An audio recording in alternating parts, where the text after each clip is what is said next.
Fala pessoal, aqui é o Gustavo Pagotto, fundador da Pipe Lovers e embaixador do Zou CRM, e esse é mais um episódio do Vamos de Vendas. Esse podcast é dedicado para líderes empresariais e gestores de vendas com operações complexas que querem levar as suas vendas para um outro patamar. Toda segunda-feira, um novo episódio onde você vai poder acompanhar aqui os maiores especialistas de vendas do Brasil. E para você não perder nada, não deixe de ir aí na sua plataforma favorita de podcasts e favoritar ou acionar o sininho para sempre que chegar uma notificação você ser o primeiro a saber. Não deixa também de seguir Zorro Brasil, Vamos de Vendas Podcast e me seguir também, Gu Pagotto. O nosso episódio de hoje é sobre Revenue Enablement e como isso pode ajudar a reduzir o CAC e aumentar o LTV em vendas B2B. E para isso a gente trouxe aqui uma pessoa super especialista nesse tema, a Faiola Damasceno, ela que tem mais de 17 anos de experiência em vendas, começou a sua trajetória aí passando pelas áreas de treinamentos, áreas de Sales Enablement, Revenue Enablement, passou por empresas como Conta Azul, Cortex, Movidesk e, mais recentemente, se tornou sócia da Lobo, que é uma consultoria dedicada a estratégias de vendas, implementação de tecnologia e também dedicada a treinamentos. Faiola, é um prazer ter você com a gente aqui no Vamos de Vendas. Muito entusiasmado por esse papo aqui de hoje, porque treinamento também é o que eu faço todos os dias lá na Pipe Lovers. Então, obrigado por você estar aqui com a gente e compartilhar um pouco da sua experiência. Bom, eu que agradeço o convite.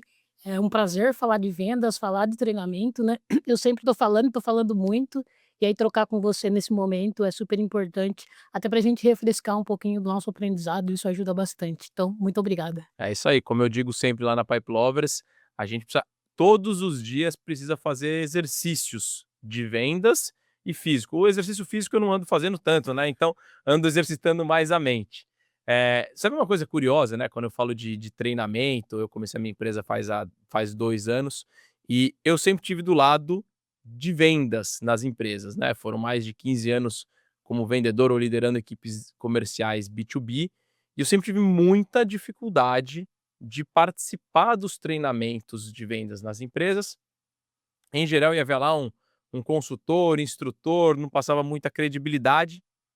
E você teve do outro lado, né? Você estava do lado de quem Exato. estava montando esses treinamentos, montando esses programas corporativos. Eu queria começar ouvindo de você assim, por que as empresas têm tanta dificuldade de organizar um programa de treinamentos corporativos de vendas? O que tem por trás? Qual que é a grande trava? Eu acho que tem alguns motivos, Gustavo, assim, que a gente pode citar aqui, né. O primeiro deles é que a gente acaba errando um pouco, e eu errei muito no começo também da minha carreira, quando eu peguei para lidar com treinamento, que é a falta de uso da realidade, né. Os treinamentos muito genéricos, né, e deslocados mesmo, né, do propósito do negócio. E o segundo ponto é a questão da métrica, né, eu não sei o que vou medir, eu não sei o que eu preciso melhorar. Eu sempre sento com a galera e falo assim: "Espera aí, você quer um treinamento para melhorar o quê? Né, vamos olhar as métricas primeiro, vamos ver a taxa de conversão, em qual fase ela está caindo, qual é a dificuldade de cada vendedor". E normalmente a gente vai muito para a sala de aula, né, vamos dar um treinamento de metodologia de venda, que com metodologia, todo mundo sabendo a metodologia, a galera vai vender. E não é muito assim. Então quando eu não sento para entender o que eu vou medir primeiro, e eu vou direto para o treinamento, eu tenho essa dificuldade também. E outro ponto é que assim, treinamento é um processo da empresa, não é um evento pontual. E essa é a maior dificuldade também que causa isso, né. Quando a taxa de conversão cai, eu paro a minha equipe e peço para dar um treinamento. E eu não faço isso continuamente, né. Eu não dou aquela efervescência na mente das pessoas para que todos os dias elas estejam realmente reciclando o conhecimento e aplicando no dia a dia. Acho que você colocou num ponto aqui que é bem relevante, né, assim, treinamento não é um evento, treinamento é um processo corporativo de empresas que querem alcançar alta performance. Se você não está analisando os seus dados, baseado nos dados, você vai encontrar os seus gargalos e desses gargalos você vai promover e pensar em conteúdo adequado para levar para o seu time, você de fato vai estar fazendo coisas pontuais, né. A Exato. coisa que mais me irrita é quando vem alguém, uma empresa me mandar mensagem assim: "Pagotto, você pode vir aqui para dar um gás nos vendedores?" Falo: "Ó, eu não sou Coca-Cola para ficar dando gás em ninguém, né. como você me falou previamente, Aham. paga um churrasco para os vendedores aí que vai dar uma motivada. Agora, se você quer de fato melhorar os seus resultados, precisa ter um trabalho e um planejamento por trás. Quando a gente fala, tem um indicador aqui legal, né? Ó, a cada $1 investido em Revenue Enablement, né, que é toda a parte de capacitação para as áreas de receita, empresas B2B reportam um retorno médio de $7,20 em receita incremental. É um estudo da Forrester de 2023, né? E quando a gente vai falar dessas métricas, do retorno sobre o investimento, a minha provocação para os meus prospects, para os meus clientes lá na Pipe Lovers, é o seguinte: falo, cara, você acha que se a gente treinar os seus vendedores, eles vão ficar melhores ou piores? Aí o cliente dá aquela olhadinha para cima, fala, eu acho que eles vão ficar melhores. Muito bem, então por que que você não treina essas pessoas, né? E aí fica aquele todo aquele momento por Uhum. trás, né? Então, qual que é a minha pergunta aqui para você, né? Dado isso, quais são os principais indicadores de negócio que podem ser movidos pela capacitação e quais exemplos de treinamentos ou de programas que podem ajudar em cada um desses indicadores? Cara, a gente está falando das métricas que a gente está acostumado a olhar, a maioria dos líderes de venda. Óbvio que tem algumas métricas meio que eu vou trazer aqui, mas eu acho que assim, meta no geral, né? Eu tô fora da minha meta, tô no meu MTD tá em dia ou não, as pessoas estão com dificuldade de chegar na meta, como que minha equipe está entregando, né? Então eu preciso olhar a meta. As taxas de conversão por fase de funil é uma métrica interessante também para a gente entender se elas estão melhorando a partir do momento em que a gente vai capacitando essas pessoas, né. Tem a meta de ramp up. Quanto tempo está o seu ramp up? Essas pessoas estão alcançando a meta no tempo proposto, né, depois a gente vai falar um pouco de outros assuntos e dá para entrar mais nisso.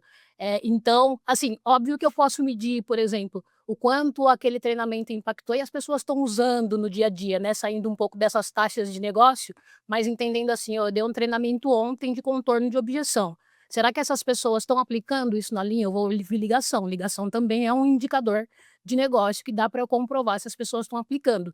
E a partir disso, eu entendo, pô, elas estão aplicando, então a gente está no caminho de aumento da conversão. Se elas não estiverem aplicando, eu preciso voltar e fazer alguma coisa. Então acho que essas métricas contemplam a satisfação nos treinamentos das pessoas que o recebem também, mas o quanto elas usam os materiais que foram construídos pela equipe de enablement.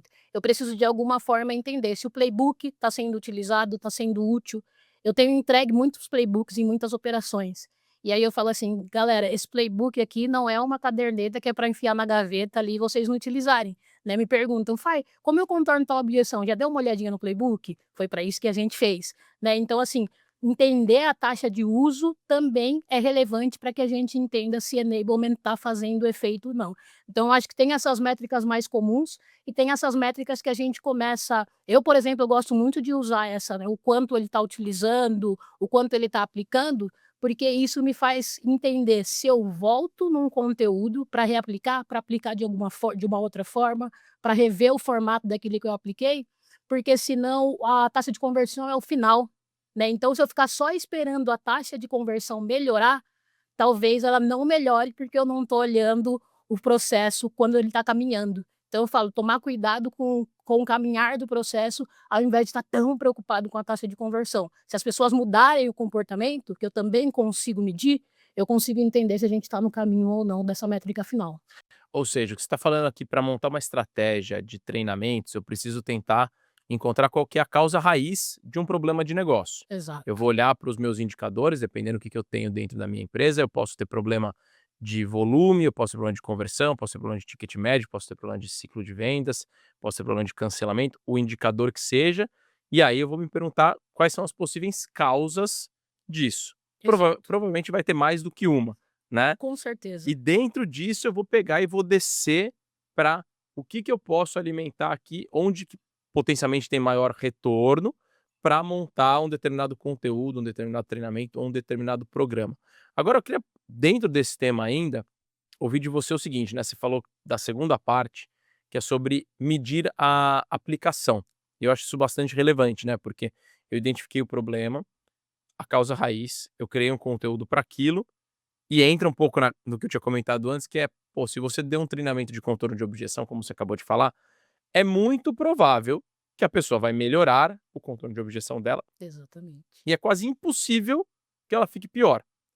Só que é uma curva de melhoria. Não é a primeira vez que você tenta contornar uma objeção nova, com aquela informação diferente, que você vai fazer de uma forma incrível, você vai evoluir isso ao longo da jornada. Então, esse elemento para mim é bem relevante do que você comentou. Quando eu estou colocando o meu programa de capacitação, eu medir se as pessoas estão participando dos conteúdos e se elas estão colocando em prática, porque a evolução dela vai ser gradativa ao longo do tempo, né? Exato, por isso que a gente falou na pergunta anterior, né, o treinamento contínuo, o aprendizado é contínuo, né, o pessoal qualquer esporte, né, a gente sempre fala de esporte e vendas, não tem como não trazer essa analogia mesmo que seja repetitivo. Mas, assim, os caras param de treinar? Depende, algumas equipes aí têm uma certa dificuldade com umas certas atividades, tipo pênalti, assim, mas a gente não vai entrar, nessas questões esportivas aqui, porque pode dar muita polêmica Dá no ruim. podcast, e esse podcast é sobre vendas, né. Boa, boa. Mas é nesse caminho, às vezes o goleiro é bom também, e aí É, pode ser, às vezes ele treinou muito bem defesas de pênalti, exatamente, exatamente, exatamente. exatamente. Então, assim, a gente não pode esperar coisas diferentes, né, o nosso cérebro precisa ser treinado. Eu falo assim, eu sou vendedora, né, eu estava falando para você, quem prospecta na minha empresa hoje sou eu, né, quem fala com os vendedores, quem faz reunião de vendas, apresentação de solução e etcétera, sou eu e meus sócios. Então, cara, tem hora que eu caio no automático, tem hora que eu travo numa objeção sim, e aí eu saio daquela reunião, olho para o meu sócio e não fechei. Vamos recapitular para ver por que que a gente não fechou? E eu encontro muitas vezes uma objeção que eu não trabalhei naquele momento. Ou porque faz tempo que eu não vejo aquela objeção e perdi um pouco o rumo ali para trabalhar, ou porque realmente eu travei, porque meu cérebro precisa dessa motivação para que eu relembre. Então, não vai ser diferente, não vai dar para fazer isso pontualmente. A gente realmente precisa refrescar a memória sempre, né? Legal. Tem um outro dado aqui da Forrester que fala que as empresas que têm programas estruturados de Revenue Enablement atingem 73% mais a meta do que empresas que não têm um programa estruturado. Eu fico zero surpreso com essa informação, mas eu queria trazer aqui um pouco para a gente comentar sobre operações de Revenue Operations e Revenue Enablement, né? Então, para quem não está totalmente familiarizado, né, Revenue Enablement, Revenue Operations é a área de planejamento comercial que engloba várias frentes e muitas dessas operações já têm embarcado a parte de treinamento, que é o Revenue Enablement. Então, eu queria que você explicasse para o pessoal qual que é o conceito de Revenue Enablement, o que está ali dentro e como que isso se conecta com o RevOps, né, para que você consiga aplicar a capacitação atrelada às métricas do negócio para mais produtividade de vendas. Boa. O Revenue Enablement, ele precisa garantir que a área de marketing, vendas e CS estejam totalmente preparadas com relação a conhecimento, ao uso das ferramentas e a tudo que uma área está fazendo para colocar esse cliente para dentro, né, discurso alinhado, né, entre todas essas áreas. Enablement cuida muito mais de pessoas, a gente transmite esse conhecimento, a gente entende qual é o melhor formato para levar esse conhecimento. O RevOps, ele está muito mais atrelado a dados, à ferramenta, ao processo. Quando a gente se junta, a gente consegue treinar e medir, e aí fazer ajuste. Então essa é a grande diferença, né. Eu já trabalhei lá no começo, 2015, 2016, sem ter uma área de RevOps do meu lado. E era bastante difícil trabalhar dessa forma, porque mesmo que eu olhasse o dado, eu não tinha uma visão especialista com relação ao negócio, né. E a partir do momento que eu entendi que fazia muito sentido, que eu não, né, o mercado entendeu inclusive, né, apesar de algumas áreas de enablement ainda estarem ligadas ao RH, que aí eu dou um conselho, que não se faça isso nas empresas, que realmente esteja debaixo do guarda-chuva de receita, mas é isso, né. Faiola, a gente está analisando aqui esse dado e talvez a gente esteja indo pelo caminho errado. O RevOps me dá uma visão de tipo assim: "Cara, o que que pode causar mais impacto?". Você falou anteriormente, né, eu vou ter vários problemas na operação, vou ter várias conversões de várias etapas do funil, mas qual talvez vai me trazer mais impacto num período mais curto. RevOps me dá um pouco dessa noção também para que a gente crie esses processos. Então eu acho que é isso, a união dessas 2 eu ofereço conhecimento e eu meço para entender se a gente está no caminho certo. Acho que essa grande discussão sobre a área de treinamento de vendas, ela está plugada dentro do RH ou ela está plugada dentro de uma área de planejamento comercial, já é coisa do passado, né, assim, Total. quem tem mais conhecimento sobre o que precisa treinar para mexer qual indicador, está dentro de planejamento comercial, que é Revenue Operations. O seu RH vai estar cuidando de outras iniciativas, pode estar fazendo o seu onboarding corporativo, mas definitivamente não é a área de RH que sabe o que é isso. E não é raro empresas me procurarem assim: "Ah, me procura uma pessoa do RH para me contratar para dar um treinamento". Eu falei: "Não, mas qual é o objetivo do treinamento?". "Ah, a gente, queria aqui, né, dar uma refrescada no pessoal de conteúdo". Ok, você não vai atingir objetivo nenhum, porque você não tem objetivo. Exato. E quando está conectado com planejamento comercial, tem essa diferença. Uma dúvida ainda sobre esse aspecto, que acho que muita gente pode ter, qual que é o tamanho de uma operação de vendas que começa a fazer sentido ter uma pessoa dedicada de Revenue Enablement, né, e de RevOps também, porque muita gente talvez que esteja assistindo a gente aqui tem operações que não são tão grandes, Uhum. né, acho que na maioria dos ouvintes aqui do Vamos de Venda, sim, mas qual é o momento de eu alocar um profissional dedicado, um profissional de enablement, ele consegue atender mais ou menos quantas pessoas, quantos times? Essa é uma dúvida, né, depois eu conto o que eu já vivi sobre isso, mas eu queria ouvir sua opinião primeiro. Tá. É uma pergunta que é um dilema, né, e eu sempre trago assim: "Depende", tá. Eu não vou trazer um número, fechado aqui, mas assim, eu acho que tem sinais, Aham, né, de que a gente precisa de uma área de treinamento. Por exemplo, a gente tem os playbooks, os guias sempre atualizados quando a equipe de vendas precisa. Se a equipe de vendas for procurar: "Cara, eu não estou conseguindo atualizar meus materiais, esses materiais estão antigos". Tá faltando tempo ou tá faltando know-how? Aí é um sinal de que talvez eu precise de alguém que tenha know-how e que tenha e que possa investir o tempo para isso, para organizar isso.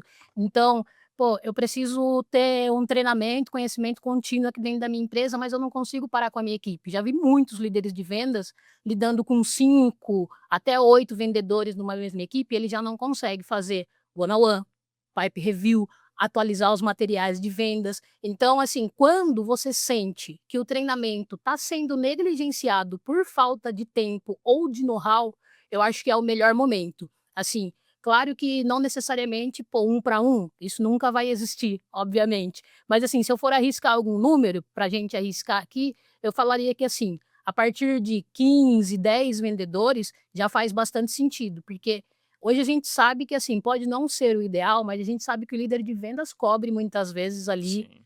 falando de headcount, 10, 8 pessoas de vendas. E aí quando isso começa a crescer, realmente eu acho que a maior dificuldade deles é de acompanhar. Eu sempre escuto com eles: "Quanto tempo faz você não escuta uma ligação do seu vendedor?". "Putz, tá na hora de você precisa de alguém de enablement para te ajudar com isso, né". Apesar disso nunca deixar de ser responsabilidade do líder de vendas, a equipe de enablement pode ajudá-lo a ter essa visão, né, mais próxima da equipe, mais dentro da operação também.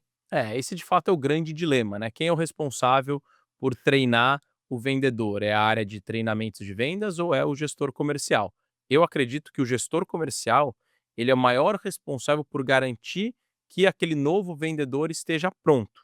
Só que o gestor, ele tem muitas atribuições, né? Ele vai fazer pipeline review, ele vai fazer os acompanhamentos, vai fazer o one-on-one, ele tem que trabalhar o dia a dia da operação.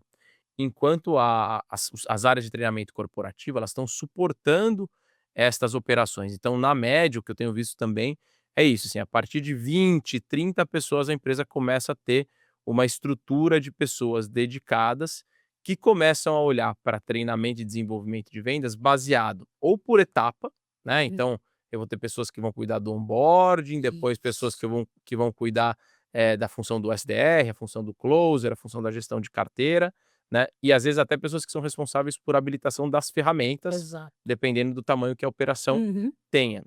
E aí começa a ficar, todo mundo especializado, né, a gente não fala que você precisa ter o pré-vendedor especialista, o executivo especialista, o closer especialista, o treinador também, ele vira um especialista. E aqui eu queria ter um dado interessante, a gente estava se preparando para esse episódio, viu que empresas que têm um programa de onboarding bem estruturado, eh, tem até conseguem fazer a rampagem do vendedor, ou seja, fazer com que ele chegue no nível de produtividade 33% do tempo mais rápido. Ou seja, estou economizando um terço do tempo para ele chegar ali na produtividade máxima dele. Queria conectar essa estatística com a questão de redução de CAC, tá? Comenta um pouco sobre como que treinamentos, enablement, ajudam uma organização a reduzir o seu custo de aquisição de clientes. Boa. Cara, eu acho que o primeiro ponto, né, quando a gente começa a falar de estrutura, desde a partir do momento que alguém entra, então voltando um pouco no que você trouxe na questão de onboarding, é isso. Eu acho que todo líder deveria se preocupar começando aí. As pessoas que entram, elas precisam rampar o mais rápido possível para entregar. A rampagem, quando eu reduzo o tempo de rampagem desses vendedores que entram, eu resvalo no CAC, porque eu estou fazendo o melhor aproveitamento dos leads ali, né? O cara já está vendendo no segundo mês, no primeiro mês, pô, que bom. Então isso já é um exercício interessante. Eu acho que o onboard é uma das partes mais importantes. Obviamente, a gente tem a mesma importância quando é com a equipe que já está dentro da empresa, se ela não estiver performando, a gente não vai conseguir, resvalar no CAC, vai, ganhar aqui, mas vai perder lá. Mas eu acho que estruturar isso e até uma experiência própria, assim, né. Talvez eu já negligenciei em algum momento por estar muito preocupada com as pessoas que estavam dentro da operação. E talvez nem por eu querer, né, pelo negócio, né, os líderes muito preocupados com quem estavam ali dentro. "Não, relaxa, quando entrar, cara, eu vou sentar com ele e vou ajudar". E aí, eu já tive pessoas que não estavam batendo a meta fazia 6 meses. Tipo, e aí eu voltei, parei e falei assim: "Cuidem daqui que eu vou lá estruturar um onboarding, bem acompanhado", né, tipo, não. O balde sempre tá furado em algum lugar, né? Exatamente. Então acho que o CAC pode ser impactado aí. Cara, o cara fazer um bom aproveitamento dos leads no funil, né. Então, assim, eu dou um bom preparo para minha equipe de qualificação, dou um treinamento de qualificação, faço com que os meus vendedores melhorem o diagnóstico, ou seja, menos desperdício de lead no funil. Eu também consigo melhorar CAC, com capacitação a partir daí. Então, eu tô com um problema no fechamento, o pessoal está apresentando muita proposta, o cliente está entrando, só que a gente não está fechando. Pô, será que não precisa de um treinamento de negociação? Ou será que a gente tem uma objeção específica que está acontecendo que eles não estão conseguindo contornar? Eu vou diminuir meu CAC também. Cara, identificar os leads ruins, muito mais rapidamente, por exemplo, também é favorável para o CAC, né. Eu tô lá com uma equipe que, cara, em 5 minutos, 3, ele detecta que aquele lead não faz sentido, ele não investe tempo ali naquilo e vai para quem tem que investir. Então tudo isso tá ligado a CAC, tá ligado em a gente ser mais eficiente dentro da nossa operação, eu acredito. É, tem um negócio bem bacana disso que você falou, né? A grande maioria das empresas tem uma taxa de conversão que é menor do que 50%, Exato. né? Então, ou seja, o trabalho do vendedor é automaticamente o mais rápido possível que ele conseguir olhar para o cliente e dizer esse vai fechar ou não, para ele não gastar energia com aquele que não vai fechar, porque é natural não, Uhum. não fechar, e ele focar a energia naquela outra parte que tem a chance de fechar. E aí ele vai conseguir aumentar o ticket médio, vai reduzir o ciclo de vendas, vai Outras colocar mais produtos métricas que vão várias, né. potencializar, mas Uhum. para mim, tem uma forma mágica de conseguir medir o retorno sobre o investimento em treinamento. Se você colocar todo mundo lá e falar assim: "Quantos clientes a gente precisa vender a mais para pagar esse treinamento?", normalmente é menos do que um Aham, por pessoa, por todo mundo, não estou nem aham. falando por pessoa, né. Então, é uma conta que é muito básica de se fazer, as empresas não querem fazer esse investimento, porque elas olham como um gasto. Mas na verdade, se você parar, quanto que eu gastei aqui para conseguir potencializar o resultado do meu time é irrisório, perto Perto do que daquilo eu. que vai ter de resultado. Agora tem um outro aspecto de treinamento, né, que a gente falou de aumentar a receita, né, tem um outro aspecto relacionado com reter a receita, né. Tem um dado aqui, ó, uma pesquisa da Alego de 2023. Empresas que capacitam, né, atualizam seus conteúdos de enablement, eh, com frequência, né, usando para os seus times de CS, eles conseguem ter um churn até 18% menor.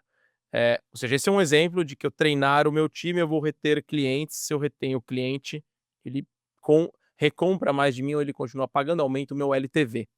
Eu queria que você falasse um pouco sobre isso. Quais são as principais práticas de treinamento que vão ajudar a empresa a aumentar a rentabilidade dos clientes que ela tem dentro de casa? Que tipos de treinamentos que podem ser aplicados para isso? Boa. A gente falou ali do que o Revenue Enablement precisa garantir a integração entre marketing, vendas e CS. E aí a gente traz vendas e CS para cá. Para responder essa pergunta, cara, será que esses times precisam estar muito bem integrados? Coisas práticas aqui, né? Eu estava treinando uma empresa recente, a empresa tá lá com a gente ainda na Lobô, e aí o pessoal de vendas começou a falar: "Fai, uma venda minha caiu, por quê? Eu falei para o cliente que a gente fazia tal coisa, e quando chegou no onboarding lá em CS, eles falaram que não fazia. O cliente me ligou e falou que queria cancelar, porque eu tinha vendido uma coisa que a gente não entrega". Esse é o fator principal. CS sabe o que vendas está fazendo e vendas sabe o que CS entrega de valor na hora. Então, assim, essa proposta de valor, ela precisa estar muito alinhada entre essas 2 áreas. Então, o que eu faço? Eu puxo essas 2 áreas para essa capacitação. Hoje eu sempre peço assim para os CSs, né, eu sempre desafio eles, na verdade. Cara, como que é o processo de vendas? O que que é tipo, CS já escutou uma ligação de um vendedor? Eu paro equipes para fazer um listen, todo mundo junto ali, peço para um vendedor trazer uma ligação, o CS também participa desse listen, porque eu já vi muitas vezes o CS falar: "Pô, isso aí talvez a gente não faça". Cara, precisa de um treinamento, porque a equipe de vendas está um pouco desalinhada. Então eu acho que isso é essencial, a proposta de valor precisa estar bem integrada na cabeça dos 2 times. Cara, eu estou vendendo o que de fato a minha solução entrega e o que CS vai conseguir entregar. Se o cliente chegar lá em CS e tudo que foi vendido para ele for entregue, esse cliente sai satisfeito e a fricção é menor. E aí ele vai começar a me indicar, ele vai ficar mais tempo, ele vai me parabenizar e aí eu cativo esse cliente promovendo que ele fique mais tempo dentro da minha base e aí esse LTV fica sustentável, né. Mas eu acho que é muito isso, esse alinhamento e esses treinamentos que precisam ser integrados, né. Pô, eu estou treinando CS separado de vendas, CS não está nem ouvindo o que vendas está fazendo, eu acho que esse é o principal perigo aí, para a gente realmente ter essa métrica, atingida ou não, sabe. Legal, então assim, o que você está dizendo é que quando eu estou pensando num processo de retenção de receita, tem um papel importante da construção do playbook, onde todas as pessoas da operação sabem o que quem faz antes e quem faz depois está envolvido, isso tem que estar documentado dentro de um playbook e não basta construir o playbook. Eu preciso criar os rituais para que as pessoas entendam, se comuniquem, escutem, vejam as reuniões e essa liga entre todas essas áreas é que vai fazer com que os treinamentos impactem no aumento da retenção de receita, o aumento do LTV de uma operação. A minha dúvida aqui para você sobre esse aspecto ainda é a construção dos playbooks, a documentação desses playbooks. Uhum. É uma tarefa que está se centralizando dentro de RevOps e de Revenue Enablement, Exato. né, porque essas são as pessoas que estão olhando com um olhar né, vendo Hum. ali com uma visão mais analítica do processo para ajustar essas frentes, tá correto? Corretíssimo. Aham. Isso fica realmente para essa área, né, a gente tem uma visão mais ampla. E assim, o que que a gente está tentando fazer é integrar, mais ainda, na realidade, a gente entra em muitas operações que essas áreas são rivais, Uhum. né, que ainda tem um CS não está entregando porque vendas está vendendo errado. O vendedor X, nossa, só faz venda ruim. E o CS, pô, chegou lá no onboard, você falou que não faz? Como assim não faz? Não sei o que, não sei o que. Então, assim, acho que centralizar nessa área de receita para que seja o mais imparcial possível e a gente tenha um olhar para o negócio. A gente não tem um olhar para as áreas, né? Então aí isso realmente vem para nossa responsabilidade e claro, vai ser uma construção de várias mãos, mas a gente com esse olhar mais do negócio vai conseguir ajudar as 2 áreas a chegarem num consenso. Legal. Agora eu vou chegando aqui no meu quase indo para nossa reta final de perguntas, temos mais algumas aqui, mas tem uma questão sobre atualização de conteúdo, né. Isso é um dos desafios muito complexos, né, pô, ninguém quer ficar refazendo as coisas, mas a nossa as operações de vendas, elas são muito complexas, muito dinâmicas, né. Tem uma estatística aqui, né, empresas que atualizam conteúdos de enablement semanalmente têm mais produtividade, 15% a mais. A minha pergunta para você é: com qual frequência os conteúdos deveriam ser revisados, atualizados? Essa é uma responsabilidade de Revenue Enablement, é uma responsabilidade dos líderes de vendas, e como faz para organizar isso aí? Boa. Eu sempre falo que a gente precisa ter, de novo, né, sincronia entre as áreas, né. Eu lido normalmente dentro das operações muito com produto, né. Então, assim, se eu tenho uma alteração de produto, eu preciso revisar meu material. Então, eu preciso estar ligada a essa equipe também para entender isso e para acompanhar. Acho que é responsabilidade de todo mundo, mas quem efetivamente executa é a área de enablement de fato, né. Mas assim, você perguntou, né, qual que é a frequência ideal? Depende, tem algumas coisas que eu consigo visualizar que isso precisa de atualização, que é, mudou alguma coisa de persona, ICP, mercado, pô, eu vou atualizar. caiu uma taxa de conversão, aumentou o ticket médio, aumentou o ciclo médio, aliás, pô, tem algum sinal de que talvez o material não esteja atualizado o suficiente e que esteja ajudando o vendedor a vender. Pô, pode ser um sinal também que eu preciso olhar os meus materiais. As estruturas que estão, né, utilizando muito metodologia ágil, estão utilizando isso de semanal. E semanal não quer dizer que eu vou olhar para o meu playbook toda semana. O semanal é assim, cara, eu faço sessões de roleplays com os meus vendedores. Será que eu estou atualizada com a realidade? Deixa eu saber o que está acontecendo agora, como esse cliente está se comportando, para que eu traga um case para ser utilizado nessa roda de roleplay o mais atual possível. Deixa eu olhar o meu pitch semanalmente para entender se eu posso agregar alguma coisa, qual é a dificuldade que rolou em fazer esse pitch, como está o discurso do pessoal. Então, assim, eu acho que essas coisas que a gente usa todo dia, eu aconselho que elas sejam realmente vistas, semanalmente. Eu já cheguei em empresas, por exemplo, que, pô, Fai, aqui a gente faz roleplay. E aí o cara tá usando um caso de uso de 5 anos atrás. cara, você falou 5 anos é real, eu ia ser mais generosa, eu ia falar 3 meses, sabe. Então, tá acontecendo isso, esse cenário é real, Esse acontece esse cliente ainda é cenário. seu cliente, né, o do às vezes você tá Exato, falando de um case e o cara nem é mais cliente. exatamente. Então, assim, eu acho que é esse ideal semanal, mas como a gente estava falando, né, qual é a capacidade do Sales Enablement fazer isso semanalmente, sei lá, tenho 30 vendedores na operação e um enablement. Por isso que eu digo que essa responsabilidade também pode ser dividida. Eu troco muito com os líderes de venda. Cara, mudou alguma coisa? Os próprios vendedores, né: "Fai, eu não achei tal coisa no playbook, eu preciso atualizar". Então eu posso também pegar esses sinais do líder de venda, por isso que eu acho que é corresponsabilidade de todos nós, para que a gente garanta. Eu já coordenei equipes de enablement com 8 enablements. Jamais eu precisaria de um líder de vendas para falar o que eu precisava atualizar, mas eu já trabalhei sozinha. E aí eu preciso muito desse braço para eu poder ficar atenta a tudo que está acontecendo na operação. É, esse ponto que você comentou é muito relevante, tá. Então não é porque você tem uma pessoa de Sales Enablement dentro do seu time, que ela é capaz de conseguir treinar 100% dos vendedores, atualizar todos os materiais. Então existe uma sinergia, um trabalho lado a lado que o líder de vendas e a pessoa de capacitação, para que eles priorizem quais são as iniciativas que vai ter maior impacto, mais relevância e Exato. serem trabalhadas, porque a realidade do mundo de treinamento é: não tem recurso para fazer tudo. Nunca vai Exatamente, ter nunca vai recurso ter. para fazer tudo. Agora, antes da gente ir aqui para nossa próxima pergunta, né, indo para nossa reta final, eu preciso lembrar a nossa audiência que o Vamos de Vendas Podcast é uma iniciativa do Zorro CRM, que foi eleito pela Forbes em 2025 pelo terceiro ano consecutivo o melhor CRM do mundo. Além disso, o Instituto Gartner nomeou o Zorro CRM como o CRM mais visionário do mundo lá no quadrante mágico e a Nucleus Research nomeou ele como líder em tecnologia.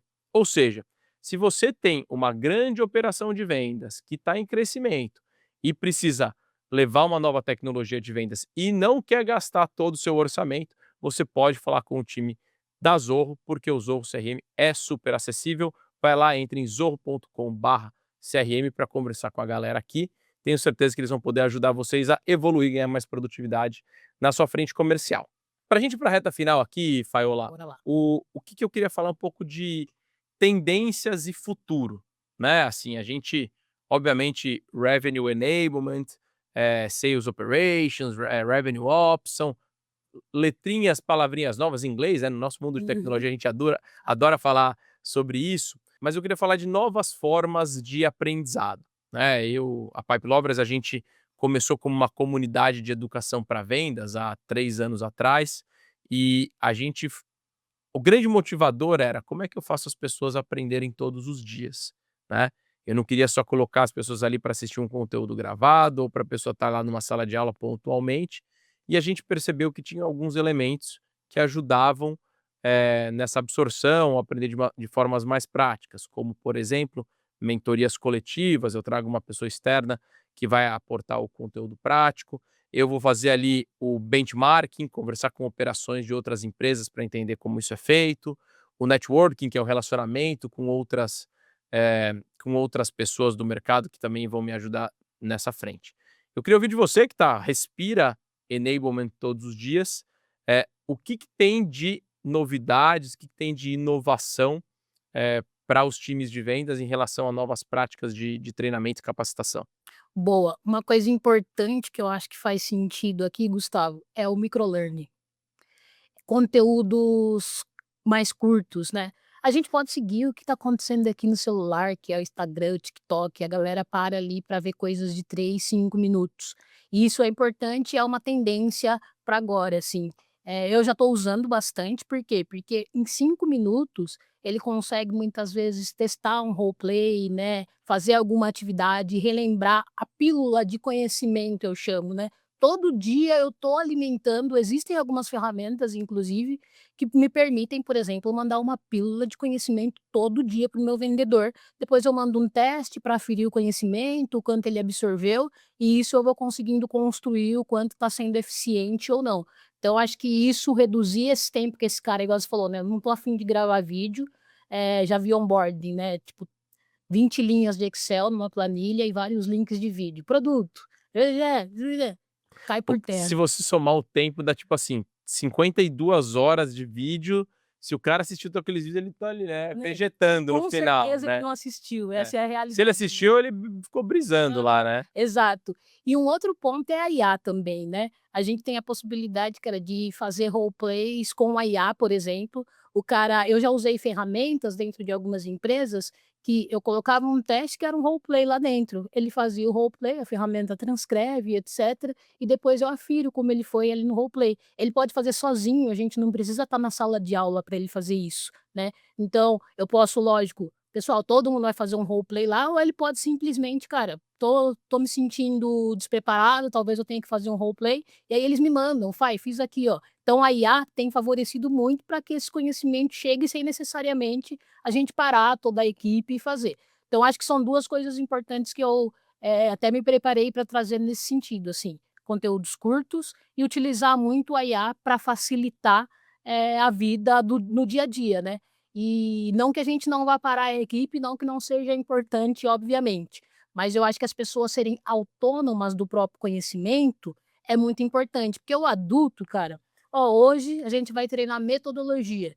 Cara, não, Faiolo, eu quero fazer um treinamento disso, disso, disso, disso. Tá lá na plataforma, pode entrar, tá disponível, faz um roleplay, entende se precisar, me manda, eu vou ver de qualquer forma, mas me manda, vem aqui tirar dúvidas. Então, eu acho que isso é essencial, a gente também usar a IA a nosso favor. Para tirar o nosso tempo de execução, como você usa enablement, e a gente começar a ser mais estratégico, né? Então, falando de revenue enablement, olhar para o negócio com mais estratégia ao invés de ficar ali, né? Vou parar para escutar cada ligação, vou fazer um roleplay Que era um todo. trabalho braçal operacional de revenue enablement, né. Totalmente, totalmente. Então acho que a IA traz um pouco de agilidade e traz essa questão da gente poder ser menos operacional e mais estratégico.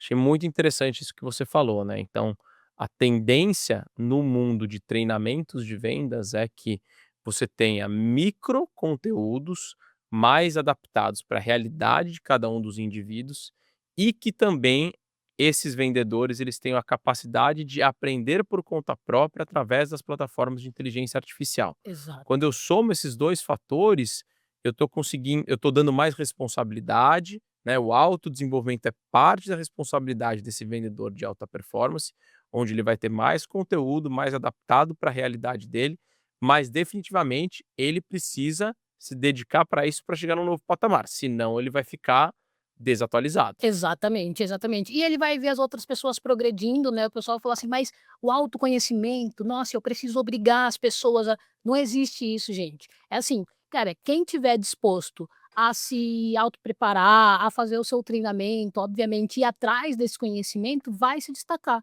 E aquele que não tiver vai entender que está ficando para trás e ele ou vai se destacar ou ele não faz sentido ele estar dentro do seu negócio. Exatamente, né, assim, a mudança, né, a transformação no mundo de vendas que a gente tem hoje, passa por ter profissionais que são capazes de entender que aquela venda transacional, de tirar o pedido, isso não vai acontecer mais. Eu Exato. preciso habilitar. E aí, talvez muitos líderes ou empresários que estejam ouvindo a gente estão pensando o seguinte, eh, eu não vou ficar pagando salário para vendedor para treinar ele para fazer o trabalho que ele já deveria fazer.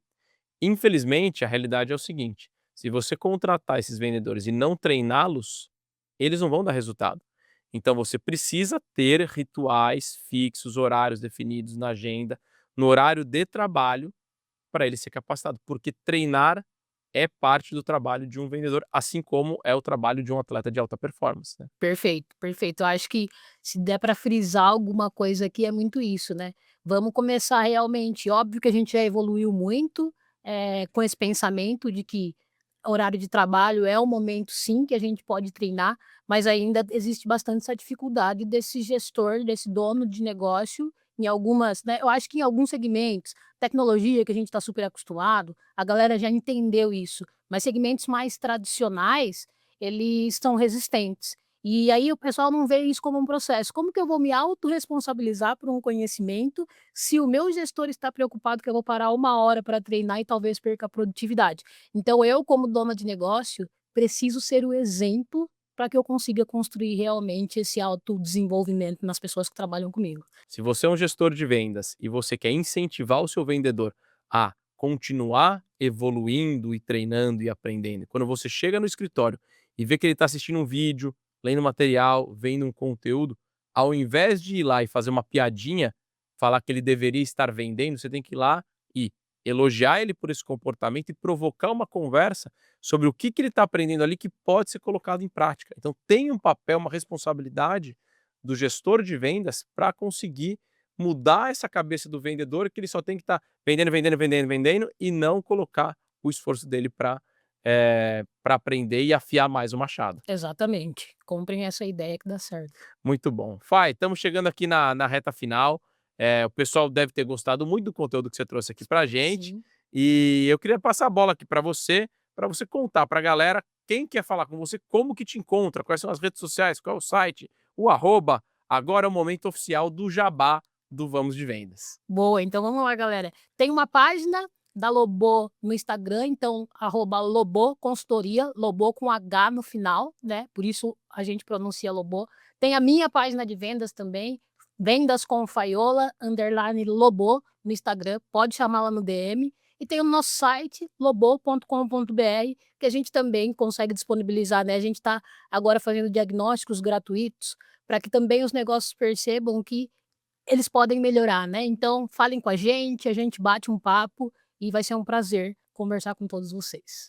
Muito legal, cara. Te agradeço demais. Foi muito bom, conteúdo muito rico. Nada como quem já apanhou muito para construir esses programas de treinamento, vendo na prática. Eu sou super fã de quem já vive essa realidade. Parabéns pela sua trajetória, sucesso nessa carreira empreendedora. E, pessoal, como a gente sempre diz aqui no podcast, que bom que vocês chegaram até aqui. Conteúdo super prático, relevante, mas dizem que se você não compartilhar nas redes sociais, você não vai aprender. Então, Não tem tira o como. print, posta aí no seu Instagram, posta no seu LinkedIn e marca lá, @ZorroCRM, @Vamos de Vendas Podcast e me marca também, @Gupagoto, para eu saber o que vocês estão achando dos conteúdos que a gente está trazendo aqui para vocês. Combinado? Vejo vocês no próximo episódio e vamos de vendas!